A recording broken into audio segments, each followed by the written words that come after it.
Well, hello. We are back to do another after the LCME Secretariat call. This time we're going to focus on the one from January 9th. We're a little bit behind, but not that much. And the topic was planning and conducting your accreditation survey visit, embracing the process.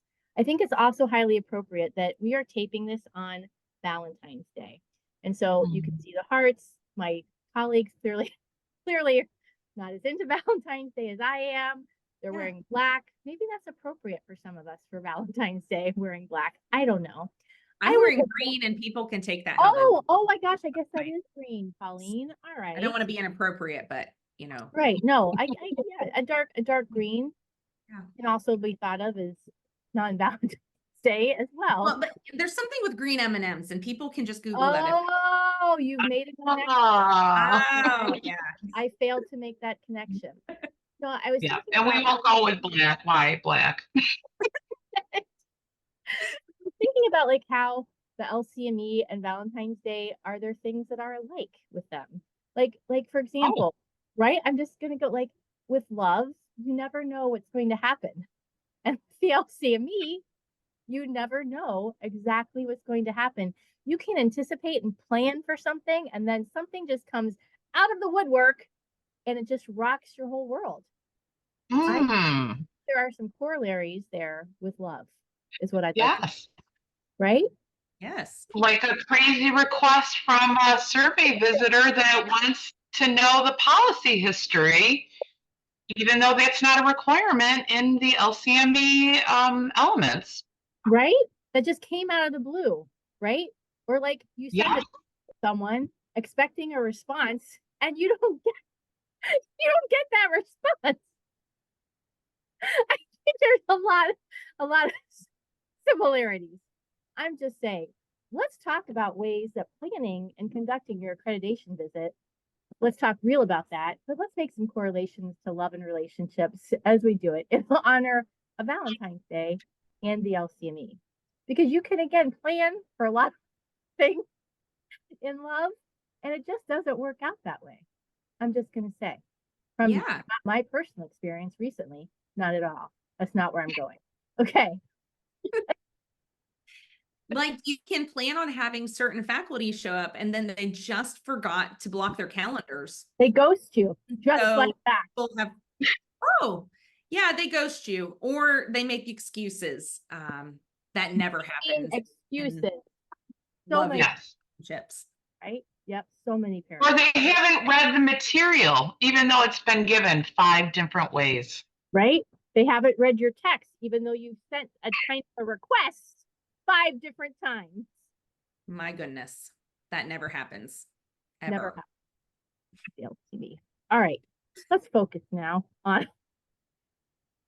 All right. Sorry. But I think it's important to add some levity to the process, because if you can't laugh with your team, right, to get through the LCME, you can't laugh with your team, right? So you got to be able to laugh through some of this and get through it. So, and it also brings your team closer, and you get team bonding and team love when you're preparing. Right? Yeah, for sure. Yes. Some form of shared adversary at times is a very loving bonding relationship for folks. Right? Absolutely. All right. I was going to make another comment on that, but I will refrain about the adversary. All right. Let's each give like what's a really good tip for planning and conducting your accreditation survey visit. Like, what are some things that I'm going through this process for so long, own schools, helping other schools, like what would be your like top tip on the planning? I will start with mine, which is, I think the LCME is still in their calendar, their timeline that they give you, talk about 18 months, starting ahead of time about 18 months. I would honestly, first of all, you're always in preparation, okay? But because we also know that wanes and waxes with what else other fires are going on at your school, I think 2 years, I actually really believe that you should start formal preparation. You extend that timeline 2 years. I think that it gives you some time to, when things happen, you can't turn all your attention to the visit. It gives you more time to think and plan. And that would be my big tip, is that you start preparing 2 years, not 18 months. So. Yeah, I agree with that as well. And thinking about doing your ISA well ahead of a year before your site visit so that you can resurvey. So that actually ties into the conversation from the February Secretariat call. and they talk about the timeline, but you're allowed to absolutely resurvey on items, caveat being, don't ask all of the questions you might not want to get the feedback on, because you very likely will have to give that information to the LCME, kind of to Lisa's earlier point. Even if you didn't think you had to, they will ask for it, and then you turn over all of that data. So be really careful with what you ask and when you ask it. But any way in which you can incorporate that, you're doing continuous quality improvement, and you never stop preparing for your visit, but start being really mindful of it and making really effective action plans with that student data is going to put you in a better place. Even if it ends up being a citation, at least you already have data to pull from to show you're trending upwards, hopefully. Yep. I think also including those ISA questions at the end of every year in your end of year survey for all your 4 years of the students, so that you can build upon that. You can identify issues 3 years ahead of time. And then sometimes it can be long and cumbersome. So if your library is great, don't include that. But in areas where that relaxation, study space, build that into your end of year surveys. Yep. Speaking of that, so I've had a question come up. So I'm hearing that some schools, so we always say take from the ISA or the DQ, and like you just said, right, to do the survey so you get a temperature. I'm hearing that some schools are now modifying some of the LCME questions so that they better fit their school. And that, I get that. It also has me concerned. And what I mean by that is, so your students are going to get used to answering the questions you're adapting, and then they're going to see differently worded questions from the LCME. And so they're not going to, it's not going to resonate. This is not the same question. Because I think a lot of things like academic, the counseling, right? And really trying to make students understand what's the personal counseling, and I get that. But then when they see the words from the survey, how are they going to know how to answer? So I am very conflicted on that. What do you guys think? So honestly, I think the point of getting the questions out there in any way early, just so you can identify the problems, because you need to be clear. The school needs to understand what the problems are. So if they're asking it in a way that it helps them identify the question better, then I think that's okay. And it's only asked once a year, so I don't know how used to it they'll get, but I agree. There's, I think there'll need to be some prompting before the ISA is launched to maybe share the distinction between the questions if they've been asked differently on the end of year survey. Yeah, so we approach it a little different than that, Lisa. At our school, and we did this at my last institution as well, we actually have a glossary of terms. We do it for the GQ, so we just sent it out to the class actually yesterday, since Happy Valentine's Day. The GQ launched today, if everybody didn't know that. Yippee, yippee. And it is to say, this, when it says the Office of the Dean of Student Affairs, these are the people included. It does not include housing and financial aid or something. Just to be clear again, who is there, who isn't there. Right. We don't know if they read it. We don't know if it makes an impact at all in their understanding and how they interpret the question, but we try to do those.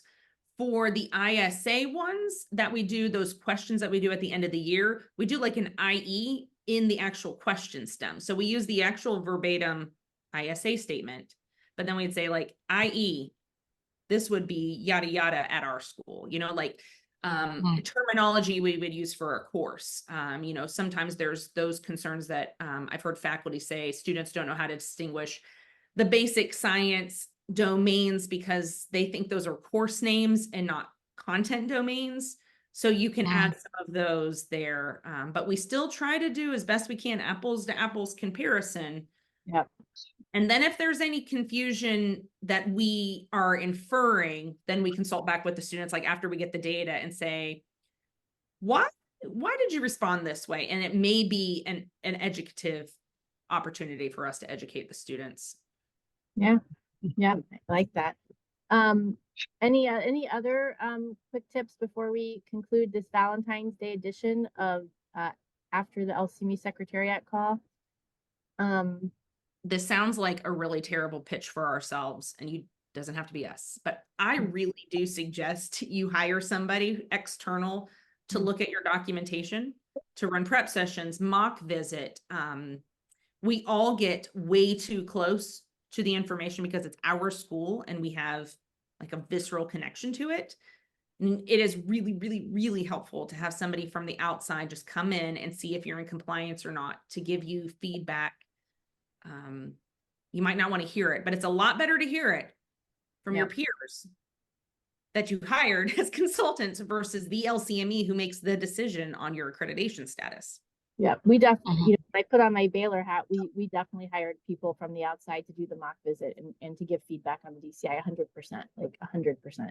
So I agree with that in general too. And, you know, I know that the LCME basically says in their letter when you get it, like, you know, they don't like consultants, you know, and to me, it's like, well, if you don't want schools to have to use consultants, then make it a little bit clearer, like what you're asking for and how you evaluate and all of that stuff.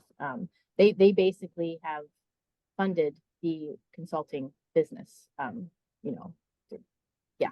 So you mean if we tie this back to love, have open and honest communication and be transparent? Wouldn't that be just swell? Right. Make sure you go on lots of dates and are committed before you move in. Well, maybe you're never going to get to that step at all. So there's always that. Okay. Okay. All right. Ooh, wait. It's Valentine's Day. All right. Yes. Until next time, when we are going to, so the next topic is going to be, April 4th, right? No, March 7th. Oh, it's element 3.3. Oh boy. Yep. Oh boy. We're going to have to do that. I shouldn't have said just boy since it's about diversity. I'm sorry. Right. It's sensitive. Maybe we should do that on St. Patrick's Day. We should. We'll do a St. Patrick's Day version. That one could be very scary, pending, you know. Yeah. What's in the pot at the end of the rainbow? Yeah. Right. Ooh. Ooh. No. Does it even exist? No idea. Nobody knows. All right, team. We're gonna conclude now before we do anything else to offend anyone. And if we offended you at all today, it was all in jest. So just, you know what, like, be able to laugh at yourself. Okay. All right. Okay. All right. Bye, everybody. Until next time. Bye. Bye.